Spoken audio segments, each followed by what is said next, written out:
We are back. I am back, and we have some major breaking Arsenal transfer news. Unfortunately, not for a January transfer, but an excellent move in the summer if it is to happen. And we're going to get into it. If you're new to the channel, please do subscribe. If you could like the video as well before we get into it, it massively helps the channel grow. So I would appreciate it. But without further ado, this is coming from Sammy Mockbell, who for me is just behind David Ornstein in terms of credibility. He is a top journalist when it comes to Arsenal. He wouldn't put an exclusive story out like this with terminology like virtually completed if there wasn't very good sources behind it. He says, Arsenal are set to sign 51 million Martin Zubimendi from Real Sociedad, with the deal virtually completed to beat Liverpool and Man City for the summer transfer, and Mikel Arteta wants a forward next. He goes on to say Arsenal will land long-term target Martin Zubimendi at the end of the season, Mail Sport can reveal. The Real Sociedad star has been courted by Mikel Arteta for over 12 months, and talks over a summer move are now at an advanced stage, with sources indicating the deal is virtually completed.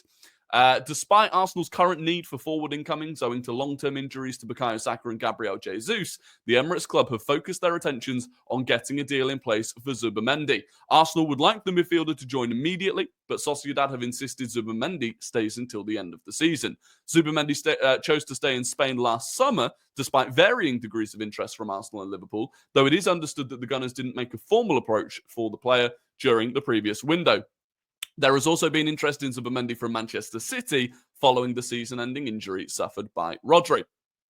Arsenal's need for a new central midfielder ahead of next season has been heightened, with Jorginho and Thomas Partey both out of contract at the end of the season, and the club have accelerated their interest in Zubimendi. No final decision has been made regarding potential contract offers to Jorginho or Partey. Spain star Zubimendi is understood to have a €60 million or £51 million release clause, which Arsenal will formally trigger.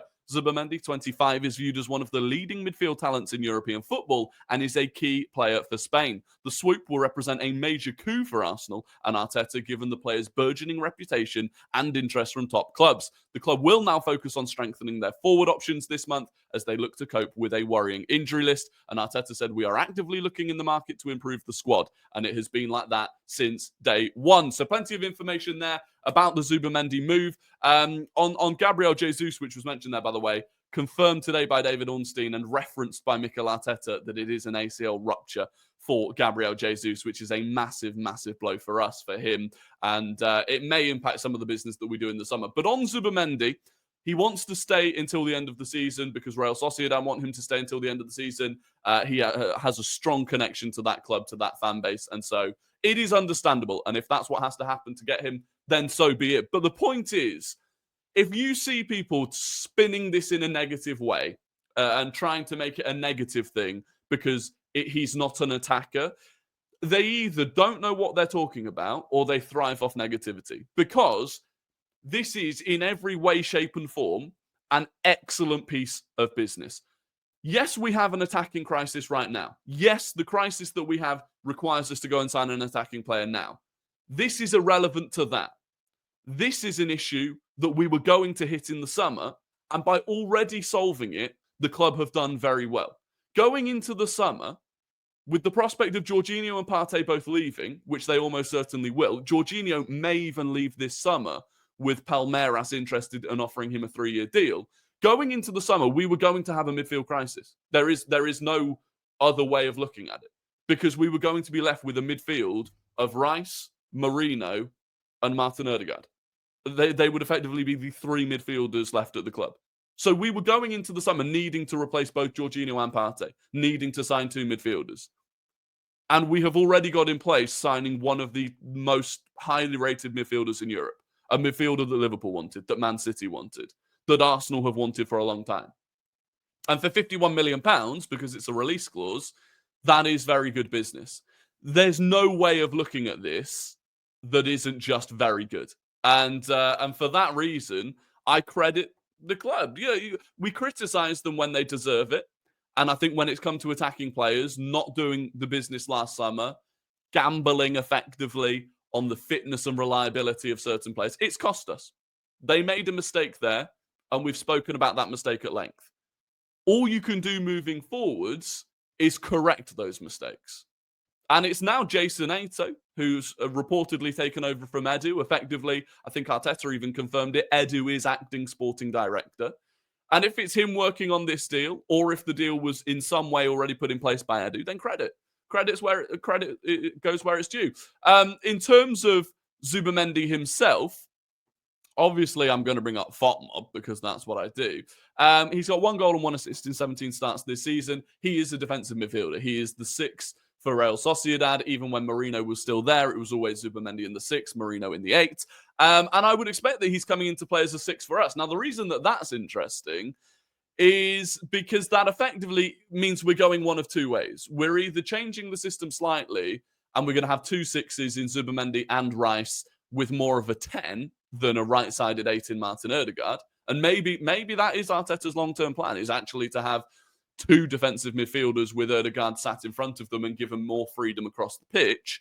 Or the long-term plan is for Declan Rice to be an 8. The long-term plan will not be for Martin Zubimendi to become an 8. That is 100%, I can assure you, not going to be the plan. So he's going to come in and be the defensive midfielder. And for a £51 million release clause signing, you're absolutely looking at him coming in and starting, which also means the long-term plan was not for Mikel Merino to be a starting player for us. And so, again, people getting on his back this season, I don't think Arsenal ever looked at him being the long-term starting solution, given that we were working on this deal even when we were signing Mikel Merino. And in fact, I do wonder how much the Mikel Merino deal played into the Zubimendi deal. Maybe we did slightly overpay for Mikel Merino as a bit of a sweetener to Real Sociedad. Who knows? I'm not sure. In terms of coming down and checking the greenery, to be honest, Zubimendi isn't the sort of player that the greenery check works for necessarily. Obviously, relative to most midfielders, he's not high scoring. On the ball, he's fantastic. Defensively, he's very good. Ranks really highly for Jules 1, Jules 1 percentages, even aerial Jules 1, which he's not the tallest player. He's 180 centimeters. So I've got no idea what that is in feet and inches, but it's not tall. But he's an excellent defensive midfielder. And if you've ever watched him for Spain or you've watched him for Real Sociedad, he is very comfortable on the ball and has been a long-term, signing for us that we've wanted. So it's excellent news. The next thing is to go and get an attacking signing. We have to do it this January. With the news about Jesus, it has to be done. But knowing that this deal is already in place hopefully means that focus now can be drawn to the attacking players. In terms of who that's going to be, I honestly couldn't tell you. I'm thinking Benjamin Sesko. If the plan was to go and get Benjamin Sesko in the summer, and Benjamin Sesko wanted time to develop and yada, yada, yada, I think you've got to, if the plan is still to go and get Sesko in the summer, I think you've got to turn around to Sesko now and say, if you want to be an Arsenal player in the summer, then Arsenal is going to be your club. You need to start thinking about the best interests of Arsenal Football Club. And right now, that is that you come to Arsenal in January. We will trigger the release clause. You will join us now. We need you. You will play Champions League football. You will help to ensure that we're playing Champions League football next year. Get it done. That's what I would probably do or be looking at doing. I think, we're hearing loan moves for Vlahovic. He's on 350 grand a week. And if we were covering all of that, madness, in my opinion. But there aren't many other solutions out there. So, look, I don't know what's going to happen. But with Jesus out for the season, Saka will be out until mid-March at the earliest. Nwaneri is close to coming back, according to Arteta. But that just still leaves us massively short, with so many games to play. So something has to be done. But the focus here is on the Zubimendi business, and it is fantastic business. So happy days. Like I said, if you could follow, this isn't TikTok, mate, subscribe, like the video, I'd be incredibly grateful. There will probably be another video out today, which is previewing the Spurs game. So keep an eye out for that one.